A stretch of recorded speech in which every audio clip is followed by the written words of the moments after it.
काय सांगाल, नेमका प्रकार काय झाला होता? मी एक लिंगायत समाजाचा ओबीसीचा सामान्य कार्यकर्ता आणि बूथ प्रतिनिधी आहे. आता नगराध्यक्ष पदाचे शरद पवार गटाचे उमेदवार होते, त्यांच्या मिसेस दीपक नानाच्या. आता ते उमेदवार आहेत का स्वतः, मग ते मध्ये येऊन करता काढले. हालाकी त्यांनी तिथं परिस्थिती अशी झाली होती की त्यांचे 20-30 गुंड आले होते. ते गुंड येऊन मतदानाचं अक्षरशः बंद पाडलं होतं. बाहेर महिला थांबलेल्या होत्या.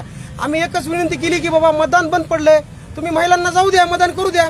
आम्ही महिलांना मध्ये जाऊन फक्त मतदान करायला सांगितलं असताना त्यांनी येऊन आले की ते राजेभाऊ फडे आले, अंगावर आले, धावत येऊन मारलेत किंवा तुम्हीच हे करायला. म्हणलं आम्ही काय केलं, तुमचेच 25 लोक गुंड आलेत, म्हणलं तुम्ही बंद पाडलंय म्हणलं मतदान. आणि विनाकारण साहेबाचे कार्यकर्ते बनवायचं. आम्ही बाहेर होतो ना, आम्ही बूथ प्रतिनिधी, तुम्ही प्रतिनिधी का कुणी, तुम्ही काय म्हणून उगाच बदनामी करायला, साहेबाचं नाव घ्यायला. हालाकी ह्यांच्याच मनात काय डाऊट होता, मतदान का बंद पाडलं ह्यांनी. आम्हाला आक्षेप असा आहे की त्यांना मध्ये जाऊन काय करायचं होतं. आम्ही सगळे प्रतिनिधी सहित बाहेर होते, मग तुम्ही मध्ये जाऊन काय करायला, हे बी बघायला पाहिजे ना. राजेभाऊ फडे यांचा आरोप असा आहे की तुम्ही तुमच्या नातेवाईकाचे मतदान तुम्ही तुमच्या हाताने करत होता. आता राजेभाऊ फड म्हणाले, ह्यांना माहिती का मी कुठला आहे ते सांगायला. मी माणिकनगरचा आहे. आता तुम्हाला माझं आधार कार्ड दाखवतो, मी शास्त्रीनगरचा रहिवासी आहे, मी इथला बूथ एजंट आहे. आणि तुम्ही काय सांगाल, कुणाचं मतदान करून घेतलं आम्ही, दाखवा बरं. मध्ये गेलेला माझा सीसीटीव्ही आहे का बघा, मध्ये घेऊन गेलो का मी. ह्याच्या आधी ते म्हणाले मी आजीची मावशीची ह्याची त्याची तिथं मध्ये नेऊन मतदान बोगस करून घेतलं. आता जर तुम्ही खरे असताल तर सीसीटीव्ही चेक करा, आम्ही मध्ये गेलोय का बघा. विनाकारण त्यांचं म्हणणं असं आहे की त्या बूथ मधले जे सीसीटीव्ही कॅमेरे आहेत ते पण त्या जागेवर नाही, त्यांचं लोकेशन बदलण्यात आलं आहे. मग तुम्ही काय करू लागलात मग 25 जण येऊन इथं, तुम्हाला आधी कळत नव्हतं का येऊन बघायचं काय बंधन काय चालू आहे. तुम्ही उगा काहीतरी बिनबुडाचे आरोप करू नका इथं.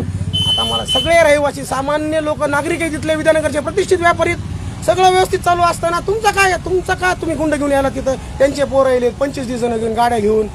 आम्ही कुणी गुंड केले तिथं दाखवा बरं. तुम्ही सगळं रेकॉर्ड आता मीडिया समोर आले, तिथं जोर जोरात कोण बोलू लागलं बघा. आम्हाला धमकवण्याचा प्रयत्न त्यांचा होता, आमच्या अंगावर आले ते लोक.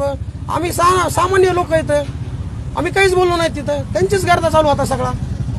त्यांचं म्हणणं असं आहे की तुमच्यासोबत तुमचे सहकारी सुद्धा इतरांचं मतदान करून घेत होते.